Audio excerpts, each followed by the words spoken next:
जल निगम कर्मियों व पेंशनरों ने आज प्रदेश भर के जिला मुख्यालय पर सभाएं एवं प्रदर्शन कर 9 सितंबर को जल निगम पेंशनरों कर्मियों के लिए काला दिवस करार दिया। प्रदेश भर में समाज सभा के दौरान जल निगम संघर्ष समिति की ओर से एक श्वेत पत्र जारी किया गया। कुछ जनपदों में स्वभाव प्रदर्शन के दौरान कामकाज पूरी तरह ठप रहा। सभा के अंत में मुख्यमंत्री जी से अपील की गई कि जल निगम को नौकरशाहों द्वारा ध्वस्त एवं उनके हाथों से बचाया जाए। जल निगम कर्मियों को भुखमरी से बचने तथा उनके परिवारों को बचाकर कल्याणकारी राज की अवधारणा को मजबूत करें। माननीय मुख्यमंत्री जी द्वारा 9 लाख शिक्षकों को कैशलेस चिकित्सा सुविधा उपलब्ध कराने की घोषणा का स्वागत करते हुए जल निगम कर्मियों पेंशनरों को कैशलेस चिकित्सा उपलब्ध कराने की अपील की गई। आपका बहुत बहुत धन्यवाद, आपका वेलकम, प्रेस के साथियों का वेलकम जो हमारे बीच में आए हैं, वो भी बहुत बहुत धन्यवाद उनका। साथियों आ जाइए, साथियों आ जाइए।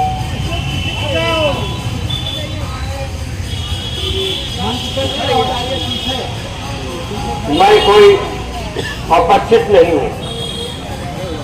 मैं इसी जल निगम में 40 साल मैंने हेड ऑफिस में नौकरी लगभग 40 साल। जिंदाबाद जिंदाबाद जिंदाबाद जिंदाबाद जिंदाबाद समिति जिंदाबाद जिंदाबाद जिंदाबाद। वेतन पेंशन भीख नहीं, ये अधिकार हमारा है। वेतन पेंशन भीख नहीं, ये अधिकार हमारा है। अभी तो ये लड़ाई है, आगे और लड़ाई है। अब है कितना दमन में तेरे, देखना है वो देखेंगे। इंकलाब जिंदाबाद जिंदाबाद जिंदाबाद। हम एक हैं। वेतन पेंशन भीख नहीं, ये अधिकार हमारा है। वेतन पेंशन भीख नहीं, ये अधिकार हमारा है।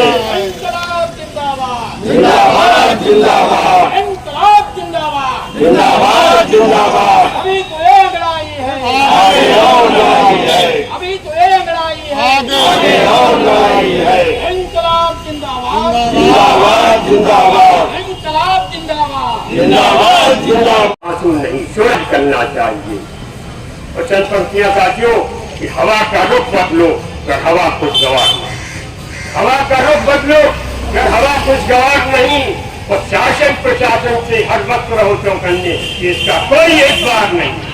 शासन प्रशासन से हर वक्त रहो चौकन्ने, इसका कोई एतबार नहीं, इसका कोई एतबार नहीं। और सताओ जुल्म करो और मुझे मिटा डालो। मिटाना ही है, टेंशन न देना और जो है दिए न देना। सताओ जुल्म करो और मुझे मिटा डालो। सताओ जुल्म करो और मुझे मिटा डालो। जो बेकरार न कर दो तो मुझे करार नहीं, जो बेकरार न कर दो तो मुझे करार नहीं, जो बेकरार न कर दो तो मुझे करार नहीं। और शेर अर्ज़ साथियों कि मौत के कांधे पे जीने का पयाम आता है, मौत के कांधे पे जीने का पयाम आता है। जिंदा है वही लोग जिन्हें मरने से इनकार नहीं, जिंदा है वही लोग जिन्हें मरने से इनकार नहीं। मौत के कांधे पे जीने का पयाम आता है। जिंदा है वही लोग जिन्हें मरने से इनकार नहीं, जिंदा है वही लोग जिन्हें मरने से इनकार नहीं। कदम कदम पे रुकावट, नजर नजर पे नजर, कदम कदम पे रुकावट, नजर नजर पे नजर। सितम तो यह है कि जुबान पे भी अख्तियार नहीं। आपने देखा होगा कि जो है सेंटर ने जो है अधिकारियों के लिए उसको लगा कि आप देखा होगा न्यूज में, फेसबुक पे मैंने भी देखा था कि कदम कदम पे रुकावट, नजर नजर पे नजर। सितम तो यह है कि जुबान पे भी अख्तियार नहीं। और आ जाओ सब कर्मचारी अधिकारी हो जाओ, सब आ जाओ, सब कर्मचारी अधिकारी हो जाओ सब एक। एकता से बड़ा दुनिया में कोई अधिकार नहीं, एकता से बड़ा दुनिया में कोई अधिकार नहीं, एकता से बड़ा दुनिया में कोई अधिकार नहीं, एकता से बड़ा दुनिया में कोई अधिकार नहीं। और ये समझ लो, ये समझ लो हम सब के हालात पे हंसने वालों, बहुत से लोग हंस रहे होंगे, प्रशासनिक अधिकारी बहुत हंस रहे होंगे। ये समझ लो मेरे हालात पे हंसने वालों, ना रसहा कभी ताबा फलक बेकार नहीं, ना रसहा कभी ताबा फलक बेकार नहीं। हमारी याद जो निकलेगी उससे बहुत डगमगा जाएगा शासन प्रशासन भी। मेरी निवेदन है कि उससे पहले ही हमें वेतन और पेंशन का भुगतान कर दिया जाए। उपस्थित हुए हैं उन सबका बहुत बहुत धन्यवाद। पत्रकार बंधु, चैनल से आए हुए बंधु वो सब बहुत बहुत हमारे दिली शुक्रिया उनका अदा करते हैं। पहली बात दूसरे ये कि बड़ी ही अफसोस की बात है कि जल निगम इतना बड़ा विभाग है, इतने ज़्यादा कर्मचारी यहाँ पर काम करते हैं और करते रहे हैं पहले भी, और बहुत अच्छा इसका हो रहा है कि CNDS बना, कश्मीर तक के काम हुआ। लेकिन बताइए हमारे अफसरों ने, हमारे प्रशासन ने, हमारे शासन के लोगों ने इसको बिल्कुल नरक में डाल दिया है कि हम लोग कैसी ज़िंदगी जी रहे हैं कि हम क्या बताएं। बहुत से लोग भूखों मर रहे हैं।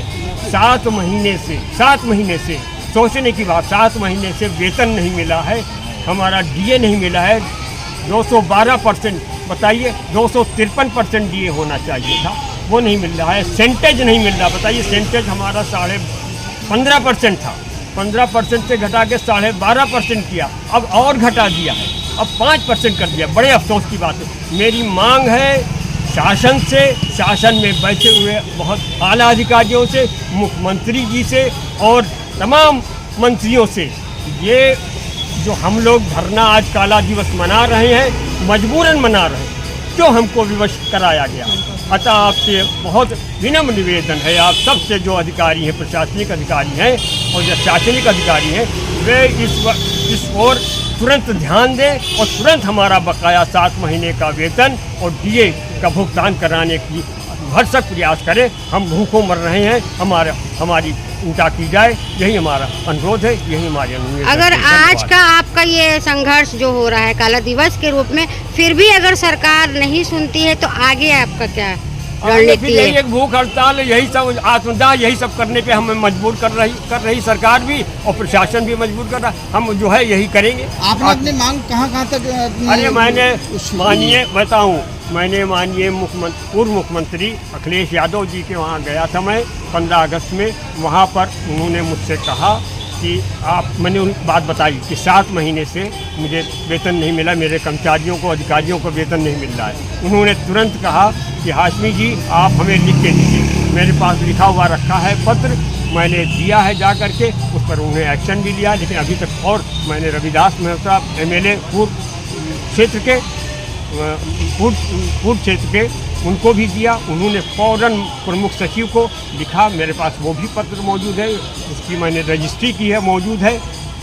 हमें उम्मीद है कि उस पर कार्रवाई होगी, लेकिन अब सवाल ये है, इस समय जल शक्ति मंत्री स्वतंत्र देव जी हैं, उनके पास नहीं, उसके पास मैं नहीं पहुंच पाया, लेकिन हमारे और साथीगण गए हैं, उनसे कहा है, उनसे निवेदन किया है कि ये हमारे यहाँ जो 7 महीने का वेतन और DA बकाया है वो तुरंत भुगतान किया जाए। और हमारे अधिकारियों, कर्मचारियों, सबको इतनी दिक्कत हो रही है कि बताइए इस महंगाई के मौके पर, महंगाई की हालत है और ये सरकार जो है बिल्कुल क्या बताएं, सद्बुद्धि नहीं ले रही है। 6 महीने से नहीं आया या 1 साल का रुका हुआ है? नहीं 7 महीने हो, 7वां महीना बीत चुका है, 7वां महीना बीत चुका है, 7 महीने हो चुके हैं, ये 8वां महीना चल रहा है, ये 8वां महीना चल रहा है। दिवाली आने वाली है, दिवाली भी आने वाली है, बच्चे की पढ़ाई है, फीस जमा करना, किताबें लेना, तमाम काम ऐसे हैं। बताइए हम लोग जो है पेंशनर हैं और जो भी कर्मचारी भी काम कर रहे हैं, बताइए वो कैसे करेंगे, कैसे काम करेंगे, कैसे कर रहे हैं, उनका मनोबल कितना गिरेगा। मेरा निवेदन है प्रशासन से, शासन से कि तुरंत इसका हमारा 7 महीने का भुगतान, वेतन का भुगतान, DA का भुगतान और जो है सेंटेज को बढ़ाने का काम करें, तभी ये जल निगम सक्सेस हो सकेगा। मेरा यही है। संयुक्त टीम है, उनके द्वारा मनाया जा रहा है। उसके पीछे आशा यह है 9 सितंबर 2021 को उत्तर प्रदेश सरकार द्वारा कुछ ऐसे निर्णय लिए गए थे जिसका ना तो प्रदेश की जनता को फायदा मिला है, ना इस जल निगम में कार्यरत कर्मचारियों को। हाँ, बस फायदा कुछ विशेष संवर्ग है, खासतौर से IAS, उनके कुछ पद जरूर बढ़ गए हैं। जहाँ 2 IAS तैनात होते तो वहाँ 10 IAS की संख्या हो गई। इसके अलावा मुझे तो नहीं लगता कि कहीं से कोई प्रदेश की जनता को फ़ायदा मिला हो या कर्मचारियों को मिला हो। हाँ, ये अवश्य ज़रूर हुआ है कि जहाँ उत्तर प्रदेश जल निगम के कर्मचारियों को 6 महीने से ज़्यादा ना तो पेंशन मिल रही है, ना वेतन मिल रहे हैं, ना उनके ड्यूज़ का भुगतान हो रहा है। विडंबना यह है कि 9 सितंबर को जब ये प्रदेश सरकार द्वारा निर्णय लिया गया, तो किसी भी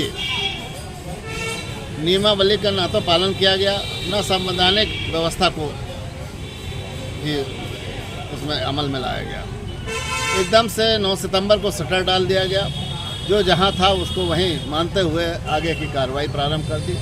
दुष्परिणाम ये हुए कि तमाम लोग जो वरिष्ठ थे वो कनिष्ठ हो गए, कनिष्ठ आगे बढ़ गए। ये एक दुर्व्यवस्था जरूर हुई। इसके साथ ही जो एक समूह था पूरा जल निगम एक उसमें था, तो जहाँ प्रदेश के विकास कार्यों में जहाँ कमी होती थी दूसरी जगह से लोग स्थानांतरित होकर चले जाते थे। अब उनका दोनों का सीमित दायरा हो गया। चाहकर भी वो अपनी ना तो प्रोग्रेस बढ़ा पा रहे हैं, ना कार्य की गुणवत्ता में जितना वो होना चाहिए था सुधार, वो संभव नहीं हो पा रहा। ये कई बैठकों में आप लोगों ने भी महसूस किया होगा, अखबारों के माध्यम से। आप तो चौथे स्तंभ हैं, जितना हम जानते हैं उससे कहीं ज़्यादा आप लोगों के समझ में है। और हमारे समक्ष अब और कोई रास्ता बचा नहीं है। पेंशनर्स और कर्मचारी सरकार से मसल पावर से तो लड़ नहीं सकते। हम सिर्फ अपनी बातों को उनके उचित स्थान तक उचित समय पर पहुंचाने का प्रयास करते हैं। हो सकता है माननीय मुख्यमंत्री जी की व्यस्तता के कारण इस वास्तविकता से वो पर्चा न हो पाए हों। हमारे इन आंदोलनों का मकसद भी यही होता है कि हम अपनी बात अच्छे तरीके से, अच्छे सलीके से उन तक पहुंचा पाएँ और उन्हें पुनर्विचार करने के लिए उनसे निवेदन कर सकें। और विभिन्न हमने जो चैनल हो सकते थे पहुंचाने का, हमारे जो माननीय मंत्री जी हैं, दोनों मंत्रियों के पास हमारा प्रतिनिधिमंडल गया, वास्तविकताओं से उसको अवगत कराया गया। अपने पिछले 8 महीने से हम लोग लगातार संघर्षरत हैं। आपके मीडिया माध्यम ने भी हमारी बात को बहुत ऊंचे तक पहुंचाने का कार्य किया है। इन सारे माध्यम से और जो भी जनप्रतिनिधि हैं क्षेत्रों में, उनके माध्यम से भी हमने अपनी बात पहुंचाने का काम किया है। जो माध्यम हो सकते थे, ईमेल जो इस समय वर्तमान में वो है इलेक्ट्रॉनिक युग है, उसके माध्यम से भी हमने बात करने का प्रयास किया और अब भी कर रहे हैं। और जब तक समाधान तक नहीं पहुंच जाते तब तक हमारा प्रयास लगातार जारी रहेगा। अब देखते हैं कब तक सरकार अपनी हठधर्मिता पर उतारू रहती है। उसके साथ साथ आपके माध्यम से ये प्रदेश के दोनों निगमों के जो माननीय सर्वोच्च अधिकारी हैं उन तक भी अपनी बात पहुँचाना चाहता हूँ कि जो अधिकार आपके हाथ में है उनका तो कम से कम पालन करें। जो चीज़ें यहाँ सुलझ सकती हैं, जो मसले यहाँ हल हो सकते हैं, उनको हम नाहक इतने ऊंचे दरबार पे पहुँचाने का प्रयास कर रहे हैं। उनके लिए भी एक संदेश है, एक मैसेज है, एक निवेदन है, एक चेतावनी भी समझ लीजिए आप कि है कि जो मसले यहाँ हल हो सकते हैं इनको करना चाहिए। वरना और हम लोगों की समझ यही होता है कि सारी चीज़ों को लेके हम सड़क पे आए बस, और आपके माध्यम से भी। अभी आपने उच्च अधिकारियों से आपने कहा था, बात की है, उन्होंने कोई आश्वासन ऐसा दिया? लगातार जितने भी उच्चाधिकारी हैं यहाँ जल निगम में बैठते हैं, बाहर बैठते हैं, उन तक पूरी हर दृष्टिकोण से हमने अपनी बात जल निगम के उनके डायरेक्टर के सामने बैठे हुए हैं, उन्होंने कोई आश्वासन के लिए आपसे कोई ऐसी बात की? हाँ, आश्वासन दिए गए थे। पहले हमें 6 महीने से ये पाठ पढ़ाया जा रहा है कि नगरीय में 6 महीने से ज़्यादा से वेतन और पेंशन नहीं मिला। एक मीठी गोली हम लोगों को पकड़ाई गई थी कि 300 करोड़ रुपए इन्होंने सरकार से मांगे हैं। वो आ जाएगा तो काफ़ी हद तक मसले ठीक हो जाएंगे, मामले सुलझ जाएंगे, लोगों तक उनका हक पहुंच जाएगा। लेकिन 6 महीने से मुझे जब बात करने जाओ तब बताते हैं कुछ, अब यहाँ अटकी पड़ी है। जब इतना संवेदनशील मामला है, बहुत सारी चीज़ें आपने देखे होंगे, जो भी मामले संवेदनशील होते हैं तो उनमें घंटों में तो समय लगता है, महीनों में नहीं लगता। और यहाँ महीनों में लग रहा है तो लगता है कि कहीं ना कहीं उसके पीछे जो हमें दिखाई पड़ रहा है वही नहीं है, उसके पीछे कुछ और चीज़ें हैं। उन तक हम लोग पहुँचने का प्रयास करें। धन्यवाद।